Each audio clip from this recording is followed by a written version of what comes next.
It's all about cash flow management. You can invest in capital that's going to level up your business and run out of cash very quickly.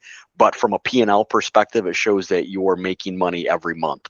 So it's about cash flow management, not managing cash again. It comes back to having a accurate, reliable, comprehensive cash flow forecast and being strategic and forward looking with that forecast. If a business has growth goals, they should have a CFO, even in a fractional capacity, immediately to strategically plan with the founder and not just report the news every month, which is what a lot of accounting teams do. They report what's actually happened. If a company has any growth goals or profitability goals at all, they should have a CFO, at least in a fractional capacity, immediately. So I always start with two things. I work with the business leaders, owners, founders, board to ask what information they need that they don't currently have. And that response often points me in a direction of a contribution that I could make that would immediately build the relationship and give them the confidence that they've hired the right individual. And then I always love to start with the non-value added work. Everybody is bogged down in manual data manipulation in Excel and VLOOKUPs and consolidating information from multiple platforms. And that's also low-hanging fruit to automate and bring in AI that can immediately level up that process and shift the resource from non-value added work to value added work. I always frame it up as bookkeeping is reporting the news. It's already happened. There's no time to react, and it's too late. Whereas a strategical, CFO resource is at the table with you, strategically looking forward and constantly predicting the future and monitoring their accuracy against how that prediction went. Business owners need to understand the contribution of their product or service that they're offering. The contribution margin is the profitability of that particular good or service minus the direct cost gives you the contribution margin that ultimately goes towards covering your operating expenses. If you don't understand the contribution margin of your product and service, and you don't understand what operating expenses or overhead you need to cover with that contribution margin, it's going to be a struggle.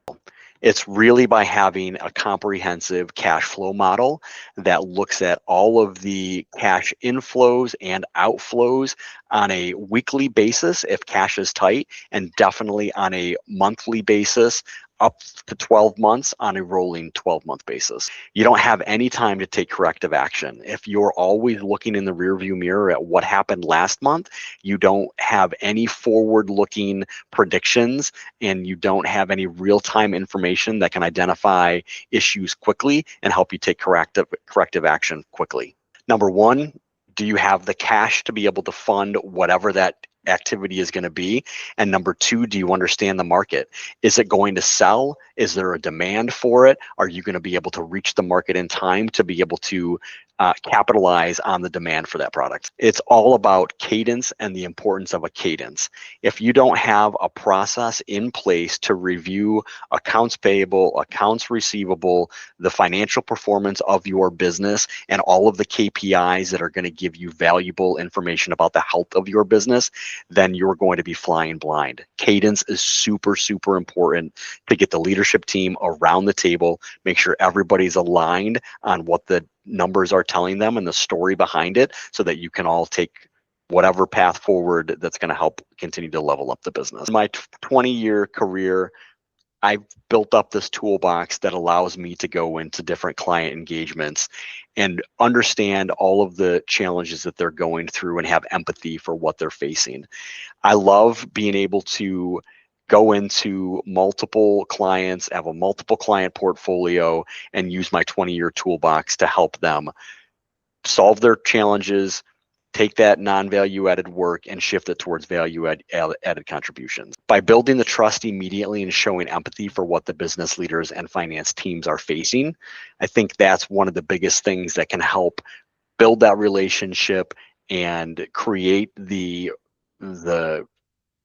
collaboration that's needed to strategically partner and help the clients through whatever challenges they're facing. Here's what a CFO actually does that almost no owner would ever guess. The biggest thing that a CFO does that people don't necessarily understand is they're inspirational leaders who motivate and inspire all members of the organization. And they're also educators. They educate all levels of the organization on how everything they does ultimately has a monetary impact.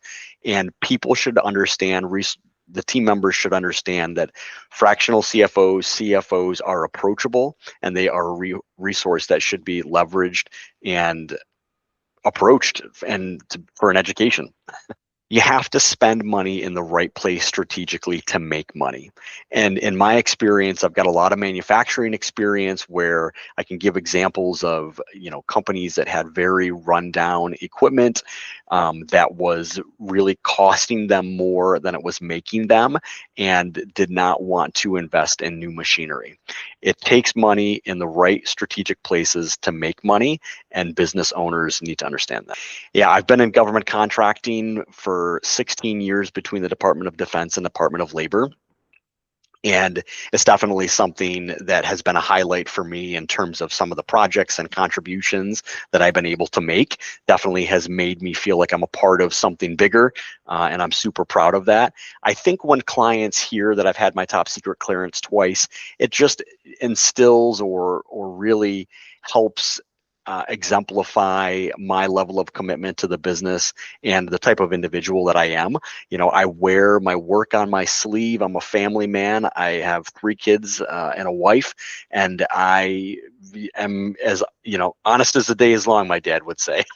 So I feel like just this badge of being able to obtain my top secret clearance a couple of times has been something I'm super proud of. So I'm going to go back to, something that I said earlier in the interview, just in terms of I love helping teams level up. And after 20 years, I have been through so many different experiences that were extremely challenging that I've had to work through. And that, as you work through those challenges, gives you confidence and gives you, this toolbox to be able to go in and understand what the challenges are and say, hey, I've dealt with this before. I understand how, specifically AI can help take this very unattractive process off your plate, something that you dread doing every Monday morning, and turn it into a different, first 4 hours of your day every Monday morning, because you no longer have to do that incredibly manual process. I love seeing how that impacts people and changes literally their work contribution and how they feel about coming to work every day.